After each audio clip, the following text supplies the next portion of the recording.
What's up, everybody? Welcome back. Hope everybody's having a great day or night whenever you're watching this. The James Harden Philadelphia 76ers experiment looks like it's fully exploded between him and Daryl Morey particularly. And I want to kind of break down how we ended up where we're at, where James Harden is demanding a trade and calling Daryl Morey a liar in front of his own basketball camp. There's so many details that led to this point in time. And honestly, both James Harden and both Daryl Morey completely screwed this up. So we're going to break down the whole situation. Before I do, if you're new to the channel, please subscribe. And if you enjoy this kind of content, please like the video. I do have a couple questions for you guys. First one, whose side are you on? Are you on Daryl Morey, the Philadelphia 76ers, or James Harden's side? And what do you do now if you're James Harden? Because I think he has the biggest decision of us all. But let's break down the events that led to this point in time. So going into last season, James Harden took a $15 million pay cut under the promise of Daryl Morey that, hey, we're going to give you a max contract this next offseason, which would have been this last offseason right here that we're in right now.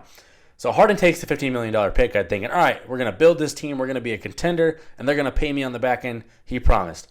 Well, now it's time to pay James Harden, and Daryl Morey does not want to do that anymore because he's seen a guy that is aging and is declining. He doesn't want to pay $50+ million to somebody that's going to be in their age 35, 36 seasons that's already showing a decline. So Harden being told by the 76ers, yeah, we're not going to give you your max contract. Harden says, okay, fine. I'm going to opt into my contract, to my player option, and trade me. Trade me to the Clippers or the Suns or someone like that. I'd really prefer the Clippers. Daryl Morey says, sure, we'll try and do it, but we want to get a good package in return now all of a sudden. So Clippers don't want to offer anything of value because what you're basically trading for at this point is an aging star that's slowly on the decline, that wants a max contract, and has also requested a trade from 3 teams in 3 years. So that doesn't look appealing for anybody that's interested in getting him because it's like, oh, and Andy's a 1-year rental, right? If I don't want to pay him. So I'm not going to trade any major assets to get this guy. So the Sixers are like, we're not getting any assets for you. We're just not going to trade you, James. And James is like, okay, so first you promised me a contract. You didn't give me the contract. So then I opt in, and then you promised to trade me, and now you don't want to trade me. What the hell? So honestly, it looks like Daryl Morey's kind of screwed him over a lot, but it also, to me, James Harden misjudged his market by a huge margin. And he misjudged the damage that requesting this many trades and doing what he's done in the past makes him look like right now, because he could have just opted out and become a free agent this year and got a contract from somebody. At least when you're a free agent, you decide where you want to play, right? He could have went to the Clippers on a minimum deal and had a backdoor deal again about getting paid after, but he could have gone where he wanted to. He misjudged his own value, and teams were like, I'm not going to trade anything for you. So he could have held all the cards and got his money, and he could have held the Sixers a little bit in his pocket, like, hey, I'm a free agent. You better offer me my bag, or I'm going to, whatever team, because teams can free up cap space. They can make a trade, get some money, and then give it to you. They can do that. And, he screwed that up. James Harden did. So he's not full of blame here. Like, he definitely misjudged his value, and that's why he's, in large part, where he's at right now. So fast forward to today. Right now we're at James Harden's camp in China, which Daryl Morey is despised in China, I think. So you get James Harden in front of little kids, essentially, at his basketball camp. I'm going to read this tweet off from Shams Charania.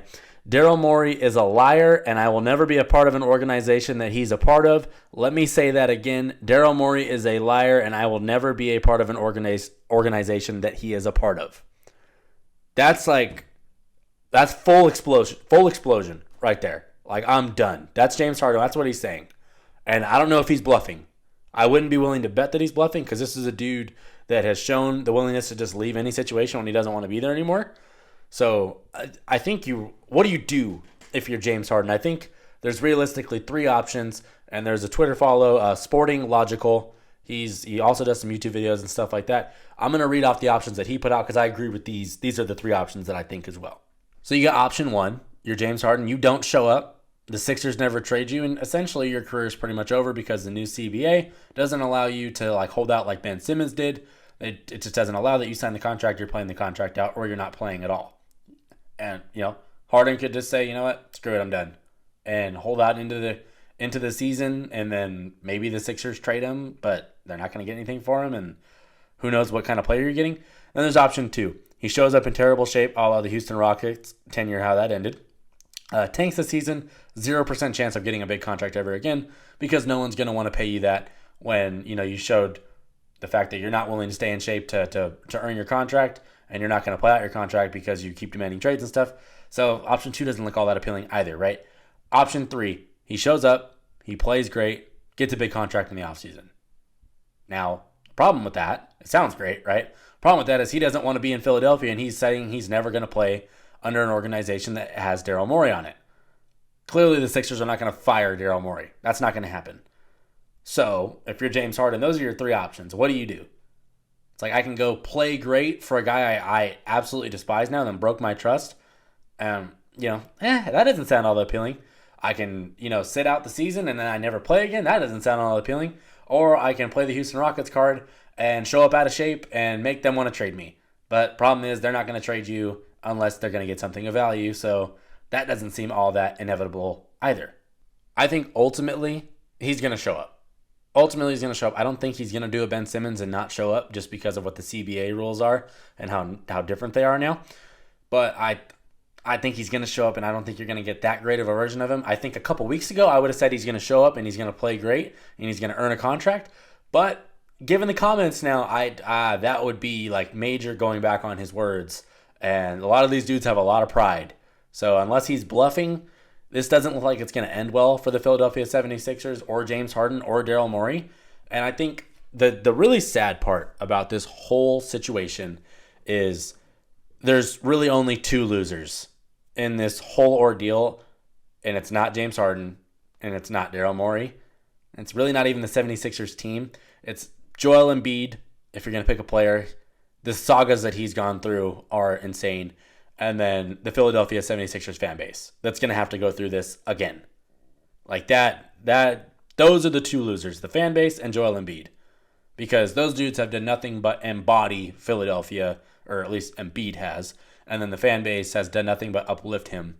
So I don't see a way this ends well. And I think that sucks. I mean, just look at the last 6 years for the 76ers and the bad luck that they've kind of had, whether it was, created by themselves or not. 2017, the Markelle Fultz year, forgets how to shoot a basketball, and that, confidence, everything like that implodes. 2018, you have Jerry Colangelo, who's, bashing players under a burner account. That doesn't look all that great. They hire a new GM with no experience, Elton Brand, and then they choose Tobias Harris over Jimmy Butler in 2019. Clearly, that hasn't turned out very well. 2020, you fire your coach. You hire a new coach, and then you hire a GM. So, that looks incredibly stupid as well, because now your GM has a coach he didn't pick. Then you get 2021. That new coach bashes Ben Simmons after the playoff flameout. Ben Simmons demands a trade. We go through that whole saga. And then 2022, you get investigated for tampering trying to get James Harden because of Daryl Morey. And then now 2023, you have James Harden, and now he's demanding a trade. That is a hellacious 6 years. And the fact that these fans have sat through that is incredible. They deserve so much better than this. But I don't see so much better coming. I just don't see a light at the end of this tunnel, and that sucks. I mean, the best thing, if James Harden doesn't show up, is we get more Tyrese Maxey with the ball in his hands. That'll be fun, but, the whole thing sucks all the way around. Let me know in the comments, whose side are you on? What are your thoughts on this whole saga? Because this thing has clearly reached a tipping point, and it's time for something to change there, because I kind of believe Harden when he says I'm not going to play under him. He seems like the kind of guy that will just, nope, I'll hold out. And, new CBA and stuff like that, not very friendly towards that kind of stuff. So we'll see what happens. I do not like how it looks right now, and I envision James Harden's going to be on another team in the next month or so. That's kind of my guess. Pennies on the dollar, but that's the best they can really do at this point. If you're new to the channel, please subscribe. If you enjoy this kind of content, please like the video. But this James Harden thing has exploded, and, both parties are at fault. It's not just Harden. It's not just Daryl Morey. They both screwed it up, and now the fan base and Joel Embiid are going to have to sit through the mess, and I think that sucks. But thanks for watching. Peace.